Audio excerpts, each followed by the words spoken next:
उदयपुर में रहने वाला ज्ञानचंद एक बुद्धिमान और ज्ञानी व्यक्ति था। एक दिन उसने अपनी पत्नी से कहा, बहुत दिनों से मोहन की कोई खबर नहीं मिली है। मैं कल सुबह उससे मिलने उसके गांव संभाजी नगर जाऊंगा। पत्नी ने उसे रोकने की कोशिश की।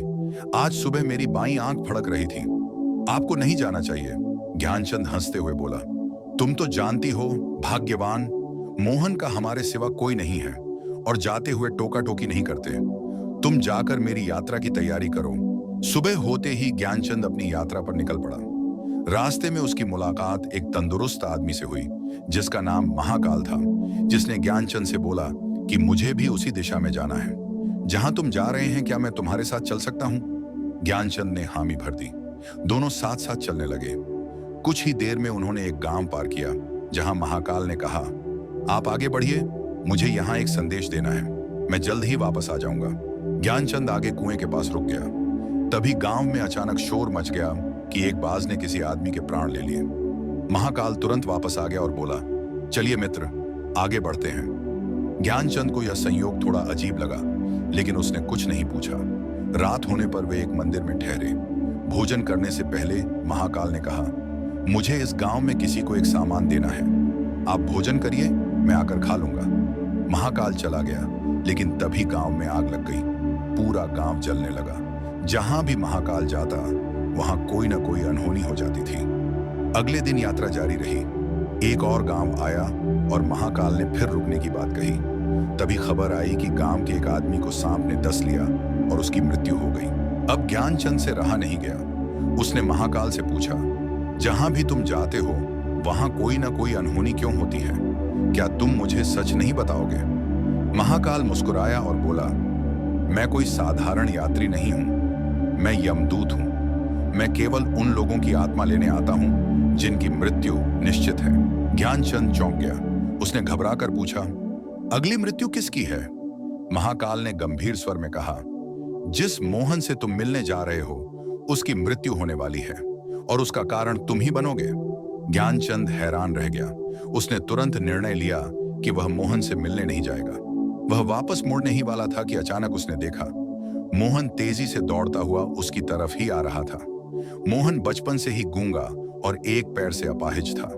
वह कई घंटों से अपनी पूरी ताकत से दौड़ रहा था ताकि अपने मित्र से मिल सके। लेकिन जैसे ही वह ज्ञानचंद तक पहुंचा, उसके शरीर ने जवाब दे दिया और वह जमीन पर गिर पड़ा। मोहन की हृदय गति रुक गई। ज्ञानचंद रो पड़ा, नहीं, मेरी वजह से मेरी मित्र की मृत्यु हो गई। महाकाल शांत स्वर में बोला, तुम्हारे मित्र की मृत्यु तय थी।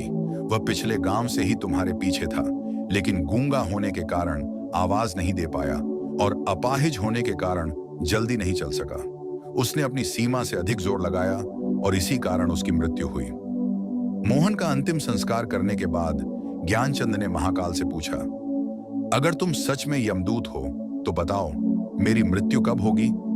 महाकाल ने उत्तर दिया, 6 महीने बाद तुम्हारी मृत्यु होगी। तुम स्वयं खुशी से फांसी को स्वीकार करोगे। ज्ञानचंद भयभीत हो गया। वह तुरंत अपने राजा के पास पहुंचा और सारी बात बताई। राजा ने कहा, जब तक तुम इस राज्य में रहोगे तुम्हारी मृत्यु नहीं हो सकती। मैं तुम्हें 6 महीने तक अपने महल में रहने की अनुमति देता हूं। ज्ञानचंद संतुष्ट था कि उसने अपनी नियति को मात दे दी। मृत्यु से एक दिन पहले आखिरी रात ज्ञानचंद को नींद में चलने की आदत के कारण वह महल से निकलकर अस्तबल में गया।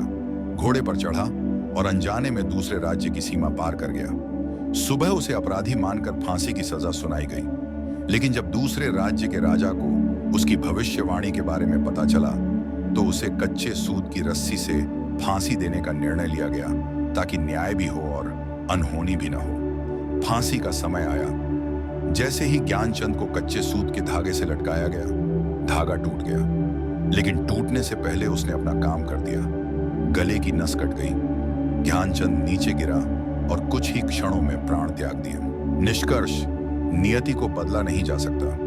राजा और दरबारियों को विश्वास नहीं हुआ कि एक कमजोर धागा भी किसी की मृत्यु का कारण बन सकता है। महाकाल की बात सच साबित हुई। राजा ने घोषणा की, हम कितने भी प्रयास करें नियति को नहीं बदल सकते। ईश्वर ने हमें भविष्य जानने की शक्ति नहीं दी ताकि हम अपने जीवन को चिंताओं में नहीं, कर्मों में बिताएं।